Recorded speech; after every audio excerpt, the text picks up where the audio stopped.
It's unspoken. Love is everything we need. You're on Vision Christian Radio. It's Neil Johnson with you, the Tuesday edition of 2020.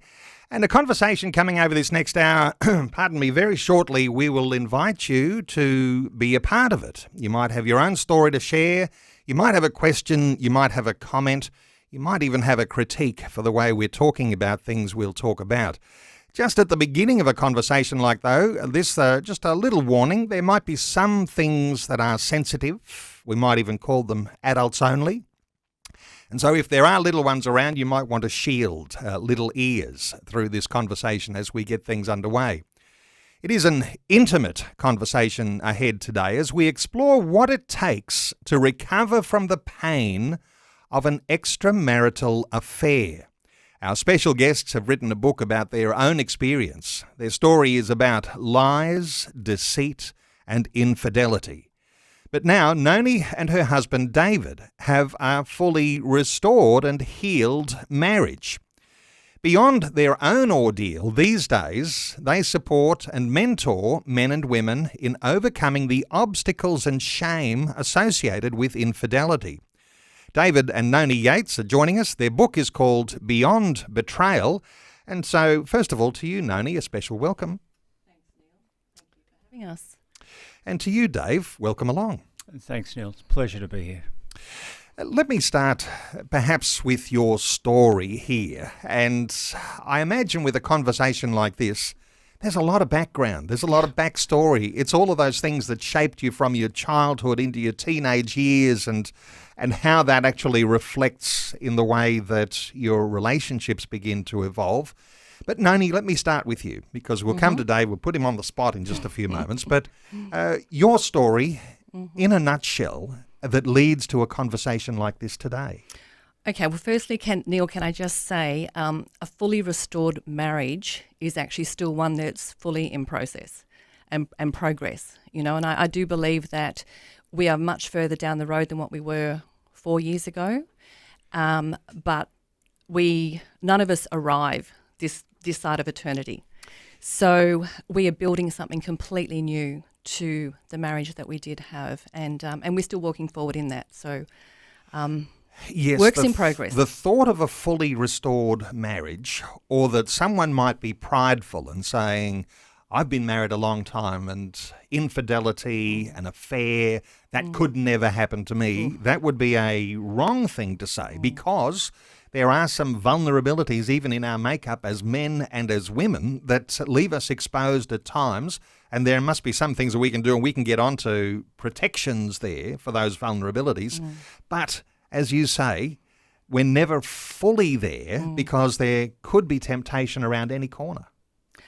Saying, I mean, that's what, I think Anne and Brian Birch say, vulnerability plus opportunity equals affair. And then there's sayings about, you can affair-proof your marriage. You cannot affair-proof your marriage. You can only affair-proof yourself. Individuals, yeah.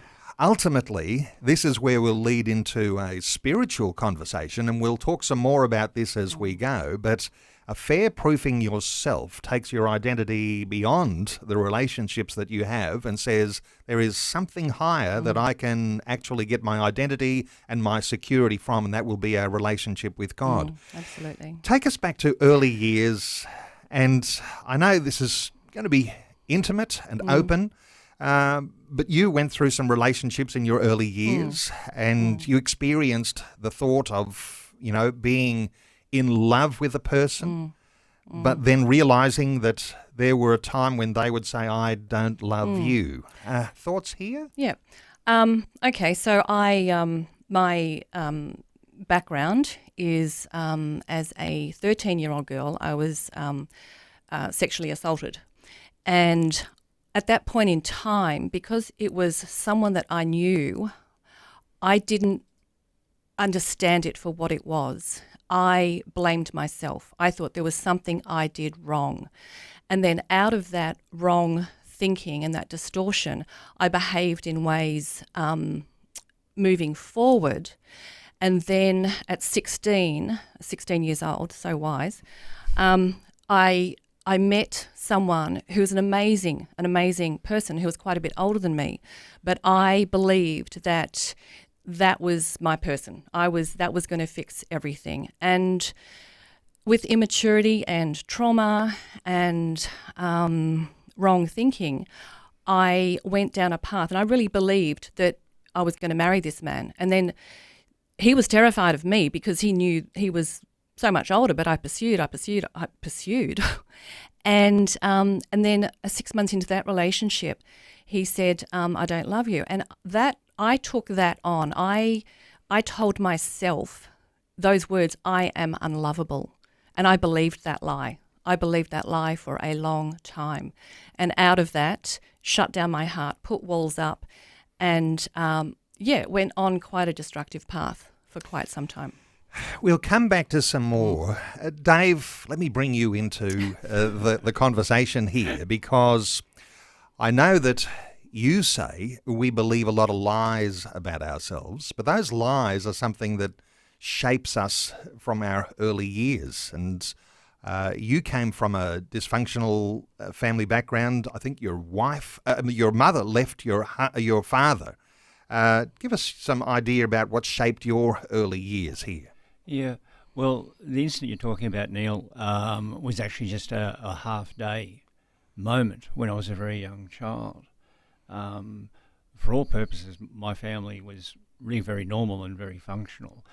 But that was a moment that, in fact, I'd even almost forgotten about, where my mother, there was so much that was unseen. Look, my father adored my mother, and they did the very best they could. I mean, we had a very normal, in the scheme of things, upbringing. However, what I found is I put meaning into events, and there were things that I didn't realise at the time stuck with me. You say in your book, Dave, a lie, and I think you call it lie number 1. Yeah.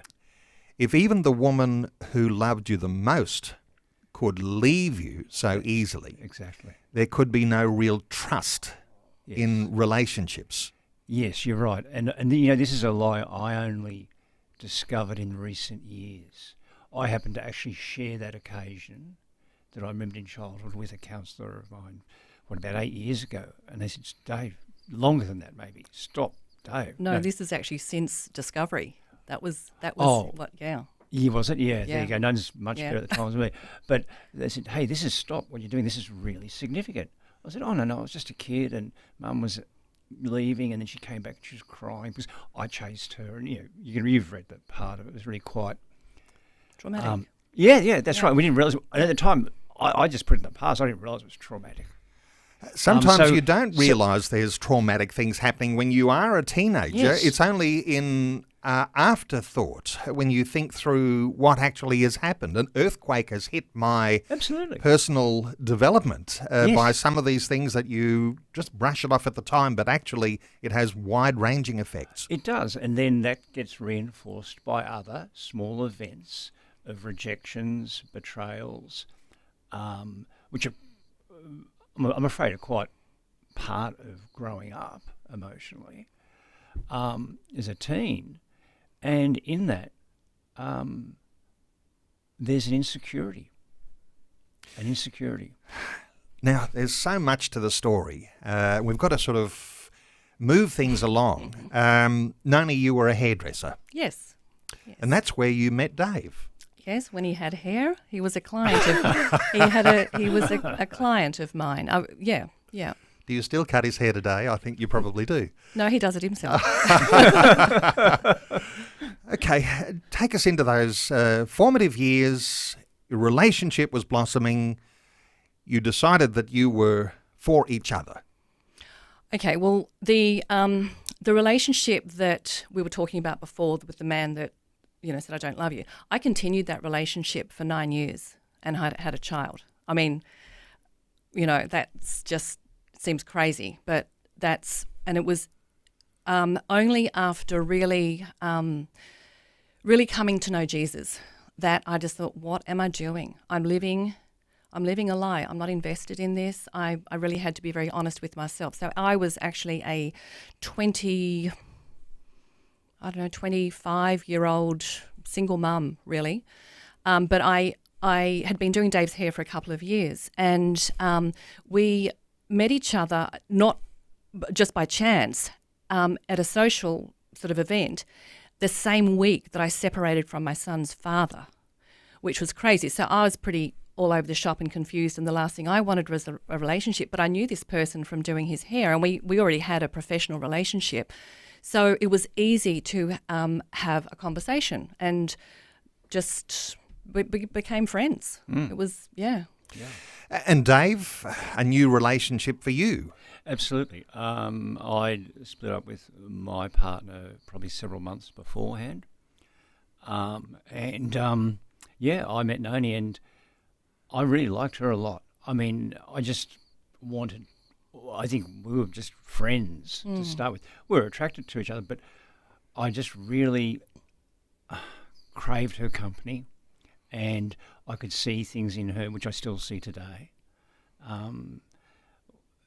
And I think everyone that meets her sees those things as well. So this thought of, relationships on the rebound, when you say, Noni, I was really messed up having gone through that breakup, and here's a sensitive, listening ear, someone who I feel like I can share my heart with. That sort of thing, is that something that you think is typical in the way relationships form everywhere? And is there something there that you ought to be really cautious about? Is there anything typical in the way relationships are formed? It wasn't. The timing of that, I thought, was bizarre, hence why we did develop a friendship. Now, I had a successful business. I had plenty in my world. I had plenty. I'd just recently given my life to the Lord as well. So this created even more conflict. And all I knew I wanted to do, I thought, I've made so many bad decisions myself. I have just made so many poor choices. I can't even trust my choices. I'm just going to get to know this Jesus person. And I did, but I was a long way from being holy. Isn't it amazing that when we come to Christ, put our faith in him, there's something that happens in the spiritual, in God's realm, but there's a lot of unraveling to do if we're identifying then with Christ. All the mistakes and all of the bad things we've ever chosen somehow or other have their own consequences that we still have to work through. There's a lot of unraveling to do. Yeah, absolutely. It's messy. It's messy. Yeah. Dave, let me ask you about the formation of those relationships in your early years and what impact they might have once you find yourself into a new relationship and you're going to be married. Sure. I think, all of my emotional relationships were fairly immature. They were the classic romantic type of great, this huge outpouring of emotion and attachment, and so this is going to make me happy, you're going to make me happy, everything's going to be great, and we should belong to each other. Not at all mature, not at all well developed, and so there'd be a cycle of this all in, then disappointment, all out. I know you describe this as Jekyll and Hyde. Now, you might like to take us into this and I'm going to ask you, Noni, in just a moment, whether Jekyll and Hyde works for women as well as men. Yeah. But give us your thoughts here on, being one way one moment and wake up the next day, things have changed and you're thinking a whole lot differently.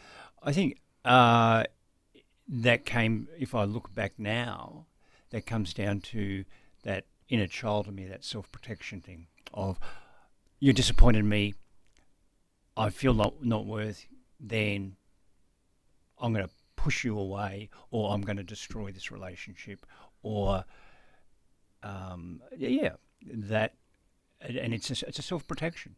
And along with which all of these, it wasn't really needed, but along with all these feelings comes seeking some solace in someone else's arms. Absolutely. your imagination, your mind is running wild on all sorts of different levels. Yeah, you're craving acceptance and validation. And that, now, Neil, I hear this from other men as well who totally destroyed their lives and their families, is part of the keys is the desire for validation, and with that as well, a real sense of lack of identity and worth. We're going to continue our conversation in just a few moments. We are talking with Noni and her husband David. They've got a book called Beyond Betrayal. It's all about those lies and deception and infidelity. And we're talking about how you might recover, and perhaps never all the way, but recover and being on a journey, on a process to getting things back to the orderly way they ought to in a marriage relationship. I want to open our talkback line on 1-800-316-316. You might have a question, a comment, you might have a brief story of your own to share about why you think these things happen, and is it possible to recover? 1-800-316-316. We're back with more in just a few moments. 316 to join in our conversation today. Our special guests, David and Noni Yates. They've got a book called Beyond Betrayal. Noni, let's talk about the timeline, just so listeners can get a context for what's happening with the relationships as they go haywire in your world. Give us an insight here. Yeah. Well, I guess, when at the time that I really met Dave and developed the friendship, there was a lot going on for both of us. Dave was very fearful about commitment, and as I was as well. But then after about 3 years of getting to know each other and working through some stuff, I realised this is the man that I want to spend the rest of my life with. Now, he was terrified of that kind of commitment. And for me, it was like, well, how much longer? Like I am a single mom. I'm capable of looking after myself. I don't need to waste time, and I was actually developing more of a relationship with the Lord as well, which became my dependency. So anyway, cut a long story short, Dave decided that he did want to marry me, and that was all very emotional as well. I knew it was a really big decision for him.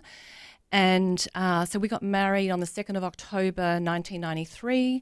10 days before that, I sold my hairdressing salon in Noosa Heads, packed up my son, packed up everything, and went to live with Dave in Sydney, and went to a city I knew no one. I'd never lived there. It was difficult for me because I had trust issues. I was terrified of trusting someone else with my well-being. But anyway, I made that conscious decision, and it was a very, very clear decision, and I was just trusting the Lord with that as well.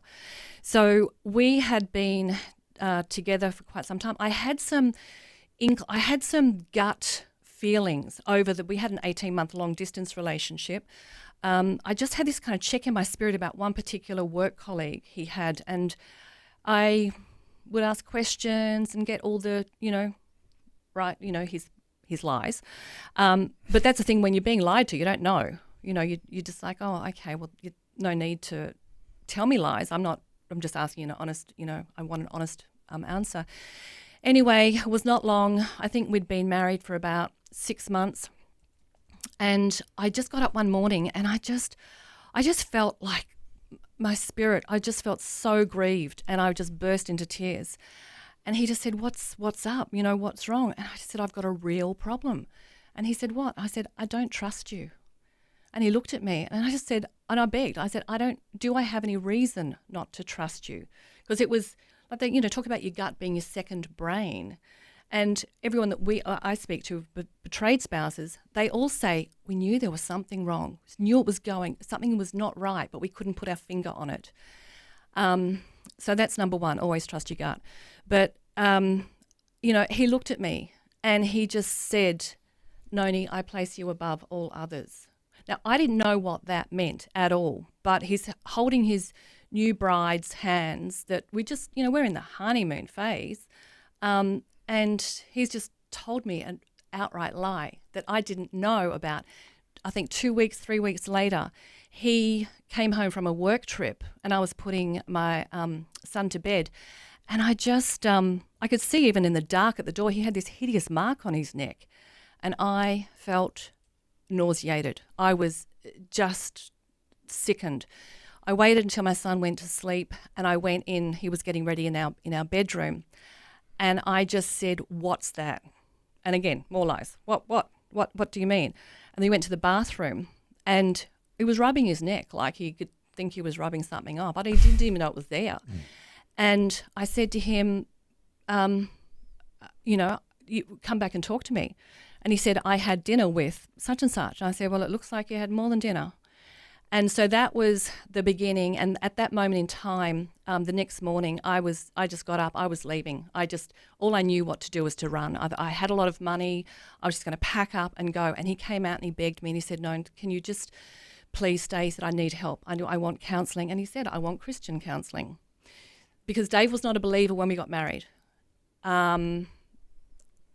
I know that's. But he didn't want to lose you. Oh no. Let me come to Dave. Dave, your work colleagues, your mates, they were covering up for you. And let me just ask you though, when Noni is telling the story here, I wonder if you can let us in on just how significant infidelity was in those early years. It was rampant now. It was rampant. In the workplace. In the workplace. Workplace. In that culture. And I wouldn't say people were covering up. It was just a blind eye. It was just accepted. It was not even on the radar. And it's when I first saw it, it shocked me. And here's the interesting thing. I always told myself, well, at least I'm not as bad as that person. I'm staying with my wife. At least I'm not flaunting this A, B, C, or whatever. And they're the lies of comparison that just allow you to, and self-deceit, which allow you to continue. Work trips away. Yeah. The infidelity that happens, some will say this is what happens on the first night of your work trip away. Even your boss, the company you work for, actually creating opportunities for infidelity. Does that happen? Absolutely. And in fact, there was examples of leadership there. It was the culture. Almost part of the culture. And so when you are making this first disclosure to Noni, how are you feeling in that moment? That I was physically absolutely broken. However, I was so filled with shame, I controlled the information. I wanted to minimise my pain. I wanted to minimise Noni's, but I'll be honest here, when anyone says that now, and I'll hold other men accountable to this one, is no, you're minimising your own pain and your own discomfort. Your wife deserves the truth. And I hid a lot of the truth from Noni even then.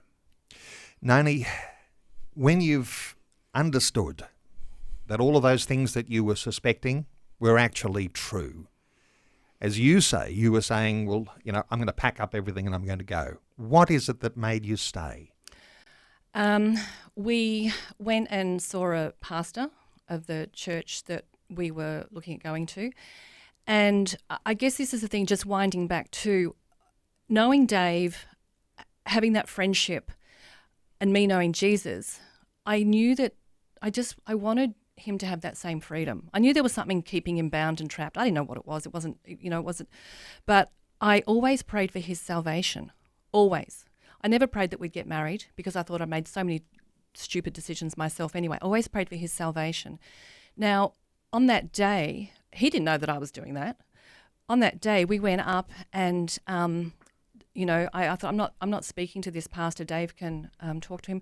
And Dave just said, look, I've done something that could just destroy my marriage. I'm sure he's heard it all before. And anyway, that day, he just said to us, he said to me, do you want this marriage to work? And I said, yes, I do. And he said to Dave, do you want this marriage to work? And he said, yes, I do. And he said, okay, we've got a starting point. Dave gave his life to the Lord. And I'm just going, how can the worst day of my life then turn into such joy because he's surrendered his heart?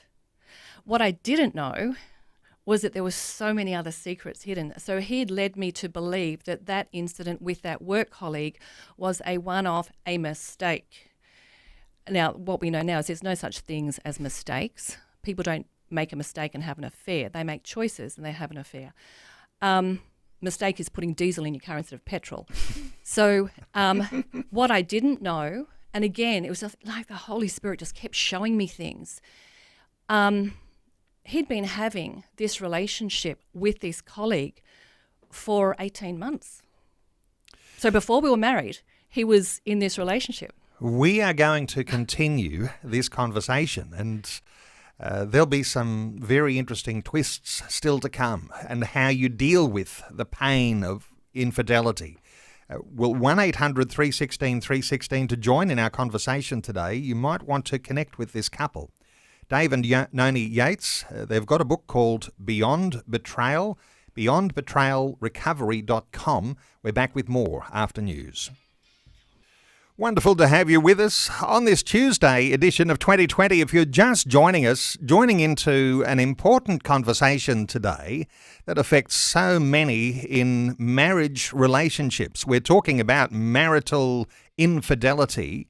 And there is a warning, there are some sensitive things we're talking about today, and it may be a wise thing to shield little ears if there are any of those hanging around.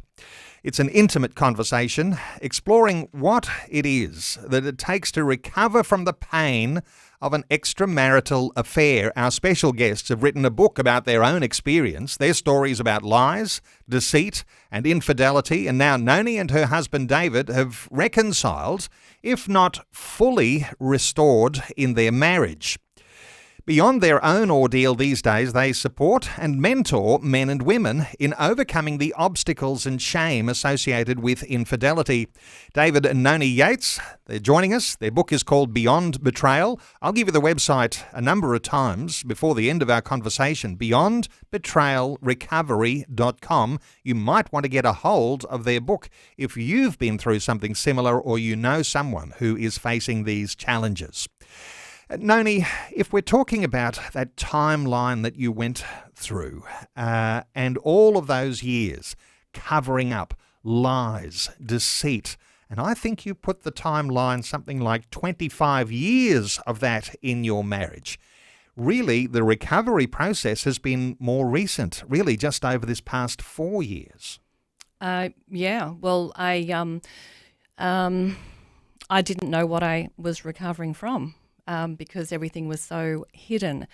So through our marriage, Dave's behaviour was, he was quite cranky, a little, fun 1 minute, and it was real Jekyll and Hyde, like fun 1 minute and then cranky the next. And we had so many great times, but there was also a growing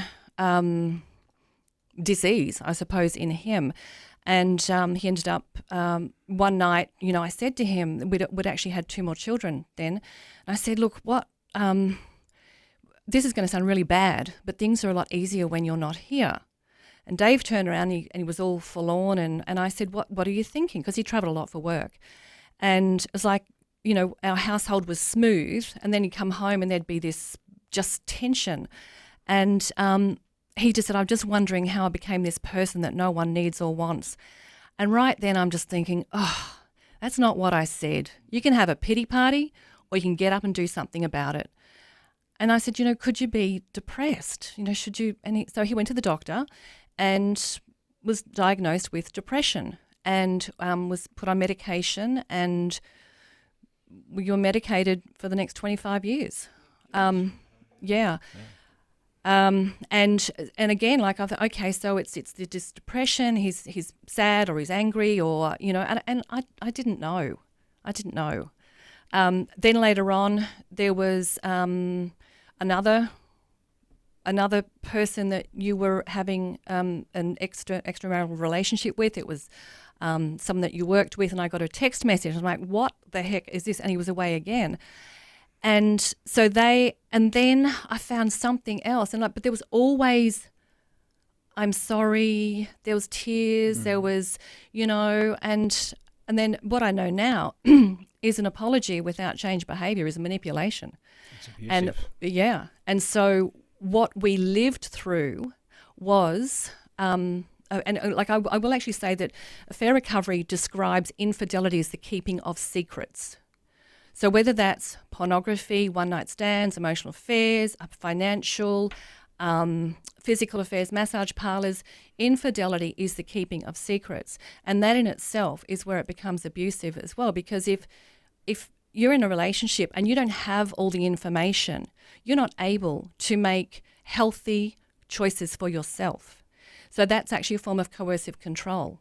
If someone else is controlling the narrative, how can you actually really make choices? So all the choices I made were just based on the amount of information I had at any one time. Dave, when you are going through the treatment for depression, did the medication help? Did that change your patterns of desire, patterns for infidelity? No, it helped smooth out my irritability and put a longer wick on the candle, to speak. However, I wasn't really the depression wasn't what I was battling. What I was battling really was this need for validation, this need to please, or this need for attention. And the other side of that was feeling completely unworthy of really love and not really and each not time, being very authentic at all.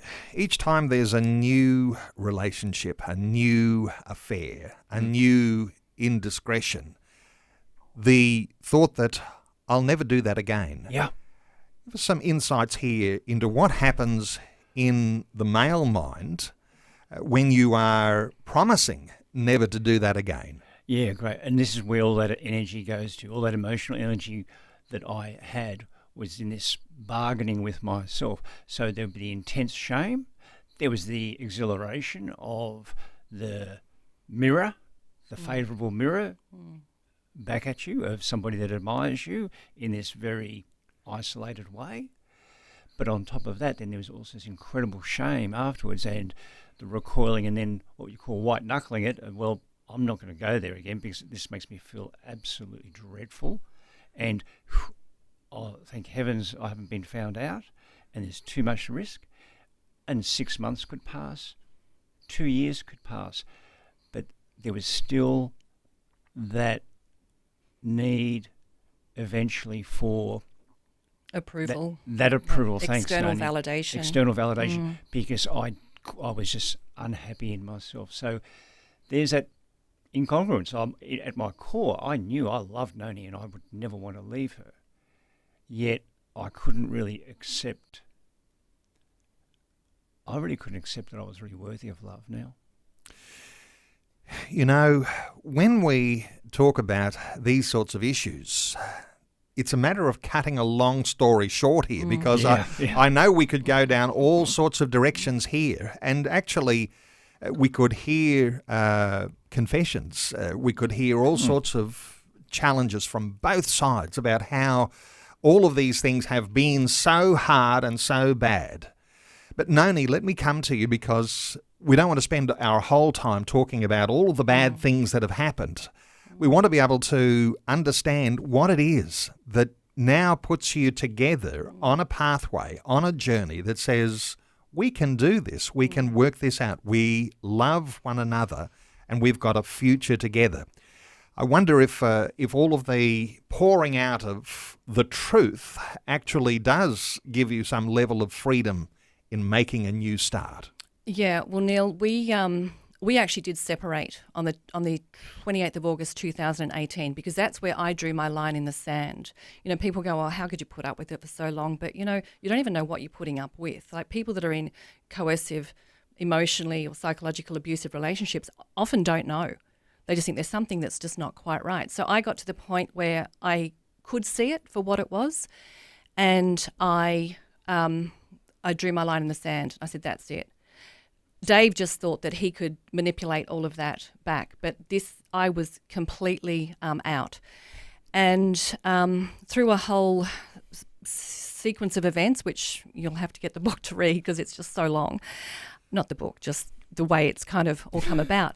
But we went to I'd instructed a lawyer for separation and financial separation, and we went to a separation specialist that actually got us to a point where she had us to agree to the process of a possible reconciliation without being attached to the outcome. And there was some steps to go through. One of them was 100% monogamy, that we sort out our finances, but 100% monogamy. Now, Dave went straight into thinking, oh, I've got a chance, and started sending me couples counselling. And I just went, whoa, ease up, Turbo. That's not going to happen. Anyway, I just had this, again, check in my spirit.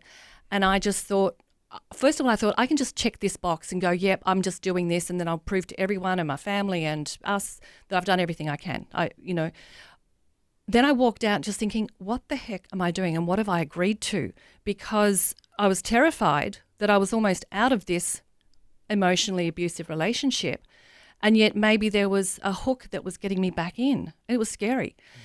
So I thought, I need to be authentic. I can't do this half-heartedly. So I knew that I needed to know the truth.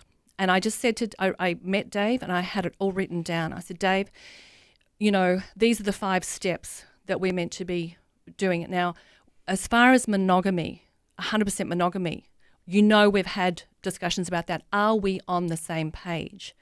And I said, have you, and I spelt everything out, had one-on-one time with anyone, Facebook, Instagram, work. I spelt everything out. And I was terrified to even give that to him in writing, but I'd just been at a prayer meeting at church and we turned up and I sat with Dave and because Dave was all getting full of hope. And so he read that and instead of I was thinking he was going to get angry. I really thought he'd get angry. And instead, his whole demeanour just softened and he just folded it, this written letter, and he just said, no, can I answer this fully later? And this is what really gets me. Yeah. Because it was there and then that God changed my heart. And I separated from Dave because the only feelings I was having towards him was resentment and contempt. And that's not what I wanted. So I had to be separate from that. But when God changed my heart, when God changes your heart, not even the worst thing can alter that. So that was the beginning of Dave starting to tell the truth. He didn't quite get there. Yeah. And that's what, you'll read about on our blogs and stuff, trickle truth and multiple D-days and all of this deception. But that was the beginning of, some. Yeah. So the thing that is needed in recovery is safety and truth. Safety and truth. Dave, what can you add to that? Just that my heart absolutely wept. It was just, I remember that moment. And I went back and I started writing everything down. And I thought, I really can't say that. I wanted to be so honest. I wanted to clear the decks completely, but yet still shame. Fear and shame. Fear and shame made me want to control it a bit because you know what? If Noni knows everything, she'll never look at me again in her life. And so it was quite a process now. And God worked his way. Things were discovered. I got more bold to say things. We got better guidance. But it took time. And I really regret that it took as long as it did.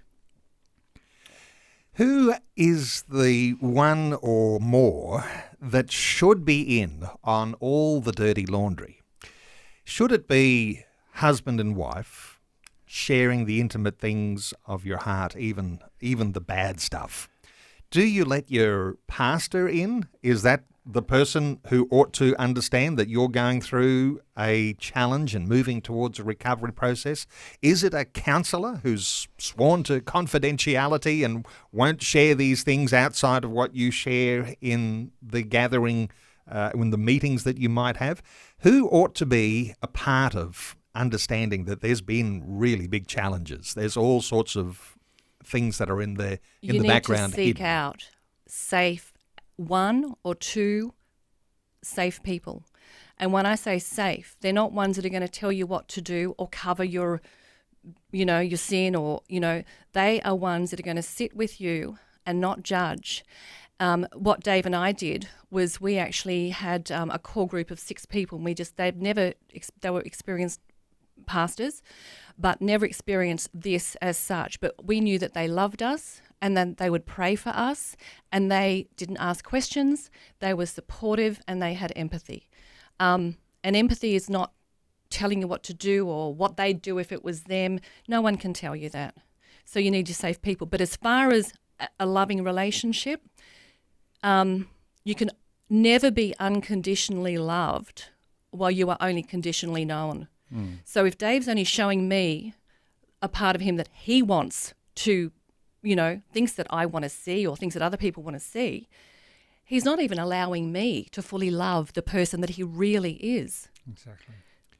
If you are going through something right now, as there may be 1 or 2 listening who are going through a time they're relating really, really well with the sorts of things that you're sharing here, is it likely to be a destructive moment if they have a dinner date and oftentimes it's he, but sometimes it's she, begins to share these intimate secrets of the past? How do you actually go about breaking the ice to start a healing process? All right, come back to you, Noni.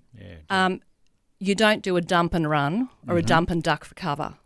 Sometimes you need what's called a full therapeutic disclosure, and that's with the help of a counsellor, therapist, specialist. What you need is someone who is trauma-informed, someone that can look at this through the lens of the abuse cycle that betrayal is as well. And if you are going to do it one-on-one, if you're going to do it without support, you need to go very sensitively. The one thing you need to do also is call things for what they are. People don't need to know intimate details or comparisons, but if you've got secrets, like Josh Powell, I think it's in the front of our book, there's a quote that I use saying, the permanent withholding will always be a permanent deficiency, an obstacle to the love that could have been. And that's exactly what we experienced, because the love we have now is very different to the love we had before. Let's take a call from a listener. Dee is in Tasmania. Hello, Dee. Thanks for waiting patiently. Oh, hello. What are your thoughts? You're welcome.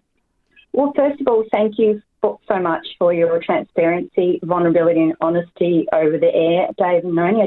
I'm appreciating it because I think so often Christians misapply biblical advice in these situations and actually do harm 100%. in telling people what to do. Yeah. Look, I just, in full disclosure, I am a counsellor, so I'm just sort of reflecting on it personally and professionally, what you're sharing.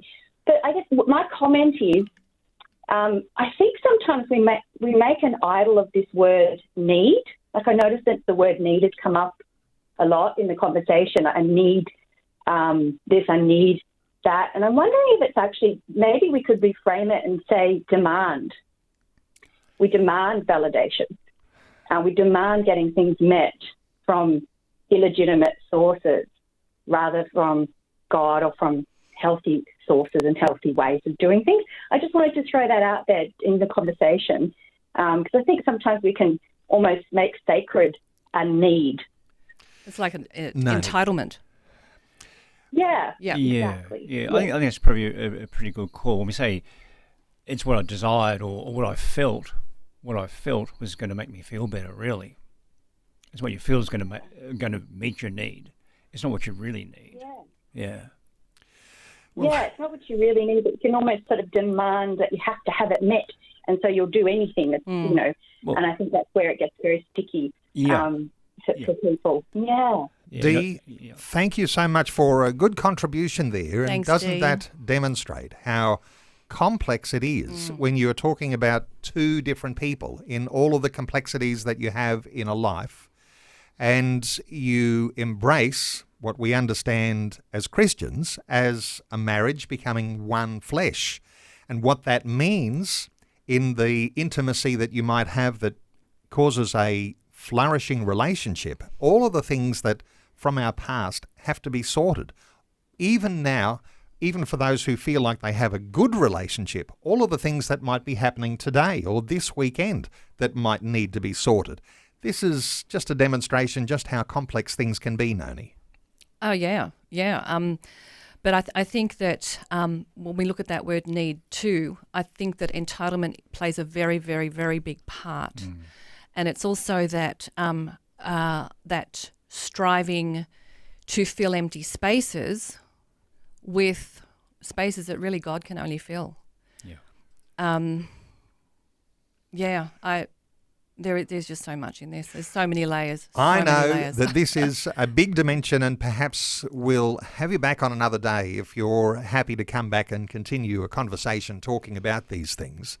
But it's what's going up in your mind, the things that are taking us on all sorts of different dimensions. This is a challenge, and this is a big question that we'll answer on another day. But perhaps just a thought or two from you, Dave, around how you actually embrace bringing your mind and thoughts under control, because those are the things, aren't they, that are out of control that take you into the infidelity.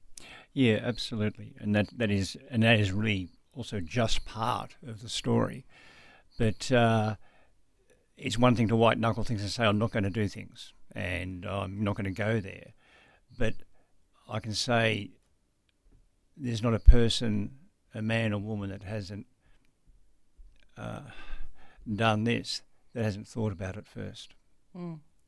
And no one trips over and falls into an affair. It doesn't happen. And so for me, it's been quite a journey examining the vulnerabilities, also part of those lies about identity and self-worth, and then also discovering the soothing mechanisms that I've had for when I'm tired, angry, hungry, or I'm not comfortable being uncomfortable, and then working out ways to regulate those better. So there's so many layers to it, and this has been kind of the exciting thing of the journey for me over the 4 years. At this moment in time, I've never been more comfortable with myself as a person, which is bizarre. Okay, so and I just go to the Psalms, David, which is "Search me, O God, and know my heart. Try me and know my thoughts." I hid from my own thoughts. I hid from my own heart. I was completely incongruent with my core values, and that is what made of quite an unhappy and irritable person and not a good person to be around. And I was never fully myself, and how could I fully be loved? So knowing how broken we are and accepting our brokenness for what it is and recognising it in the light of God's love is a way to healing. No one knows our thoughts and our hearts like God does, and our submission to Him perhaps is the thing that gives us the strength and the confidence to be able to stand up against those things that are continually bombarding our minds and our desires and weighing on our lives and affecting our marriages. Well, we have run out of time, and I know, and I want to thank the two of you for your candid openness today, and I know that listeners will have enjoyed hearing that, and not only enjoyed but been challenged by some of those really deep insights. I want to thank you so much for being so upfront and honest, and Thanks, and Neil. we will make another date for another day, and we'll get into some other different dimensions here. But for listeners, and I know you've made a lot of friends today, and for listeners who want to get a hold of your book, best way maybe by just going to the website. Yeah, just go to the website. It's www.beyondbetrayalrecoverybook.com. And also on there, you'll find a whole heap of blog posts. And the way we've written this, I just want to say too, is, and the reason we've written it like it was, because it's the messy middle.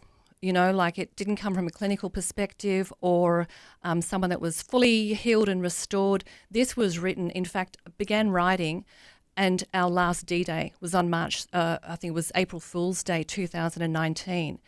And so this is written in real-time recovery, as are our blog posts as well. So I've also got one on there called Recovery Resources for Everyone, and that's a great starting point for anyone that just wants to go and do some research themselves. And there's a lot of resources there, because we do need the tools along the way as well. Sometimes we wonder what we're gifted to do, and you recognise that you've had an incredible story from your past.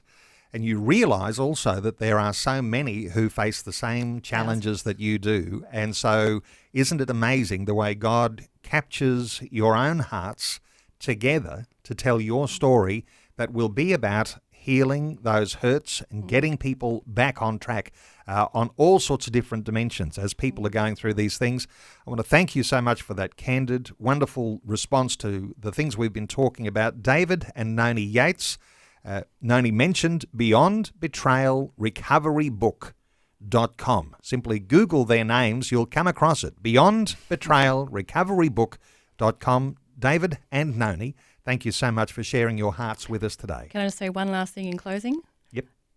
If I could have scripted my life differently, I probably would have. It wouldn't have been my choice, but God's ways are higher. And it takes time to discover that, doesn't it? It's not exactly where I planned to be, Neil. We'll talk again another day. Thanks, Neil. Thank you.